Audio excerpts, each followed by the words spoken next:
Bonjour, les questions closes à réponse intégrée vous permettent d'avoir dans une seule question des textes à trous, des listes déroulantes, des questions numériques et des cases à réponse à choix unique, et si vous le souhaitez, des cases à réponse multiples. C'est donc un excellent choix pour créer des mini-cas de réflexion, de l'analyse de documents ou pour entraîner les étudiants au rédactionnel. Aujourd'hui, je vous donne tous les secrets pour créer des questions closes à réponse intégrées. Car au lieu d'avoir plein de cases à remplir, nous allons directement rentrer les propositions dans le texte en utilisant quelques petits caractères très simples. Nous allons nous servir de la tilde, du pourcentage, du dièse ou du hashtag, des deux points et des accolades. Je vous les mets en dessous de la vidéo de manière à ce que vous puissiez faire un copier-coller le temps que vous sachiez les faire sur votre clavier. Nous voulons juste avoir la capitale de l'Angleterre à la place des étoiles et ici nous allons avoir une liste déroulante. Pour cela, je vais mettre des propositions Londres, Londres sans S, London et La Paz. Bien sûr, il me faut un caractère pour séparer les différentes propositions. Ça va être le premier, c'est-à-dire la tilde. Je le mets donc entre chaque proposition. Pour l'instant, il n'y a que des réponses fausses et je vais donc rajouter un égal devant les réponses qui me paraissent être justes et qui auront donc 100% du point. Bien sûr, si j'ai envie de donner un pourcentage, je vais utiliser un petit symbole faisant un petit peu de place. Ici, par exemple, entre la tilde et la réponse, je vais mettre %, le pourcentage de points et %.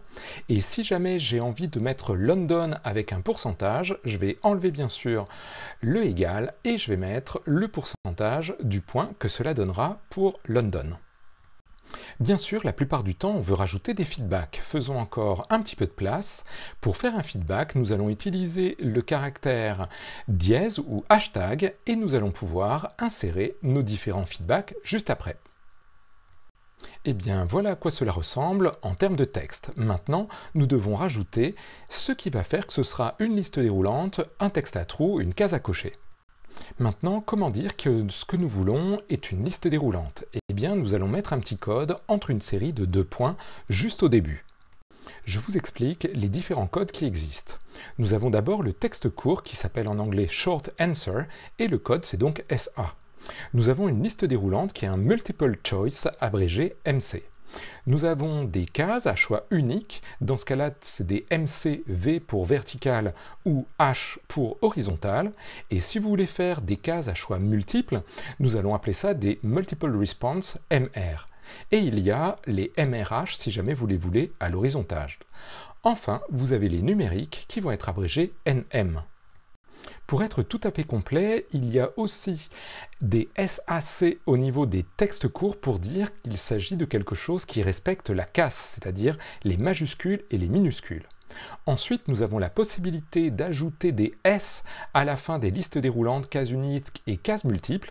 Le S en anglais vient de shuffle, qui veut dire mélanger. Ça veut dire que à chaque fois qu'on affichera les questions, les propositions seront mélangées. Je vous avoue, je fais souvent des MCS lorsque j'en ai besoin. Et c'est donc ce que nous allons faire ici, c'est-à-dire rajouter le petit code 2 points, MCS 2 points pour dire qu'on veut une liste déroulante. Et bien voilà, nous avons terminé notre code, il suffit de l'encadrer avec des accolades. Par défaut, tous les petits codes que vous allez créer dans votre texte auront pour valeur 1 point, c'est-à-dire une seule partie du poids. Si jamais vous voulez que le poids soit différent, après la première accolade, vous pouvez rajouter le nombre de points ou le poids du point qui sera utilisé. Ici par exemple, ça en vaudra 2. Maintenant, une petite astuce pour les textes courts. Je vous rappelle, à la place de MCS, on va donc mettre SA. Imaginons que l'on veuille un pourcentage de points pour les bonnes réponses, mais qu'on veuille dire pour toutes les autres réponses, le feedback, ce sera voir la carte. Eh bien, à la place de la dernière réponse, on va mettre juste une étoile après la tilde, et le feedback, ça voudra dire pour toutes les réponses, voilà le feedback qui sera utilisé. Enfin, il est possible que vous ayez besoin d'utiliser la tilde ou le dièse dans vos feedbacks ou dans vos propositions. Dans ce cas-là, vous devrez utiliser ce caractère avec un anti-slash devant pour dire de ne pas en tenir compte comme un caractère de code de question close.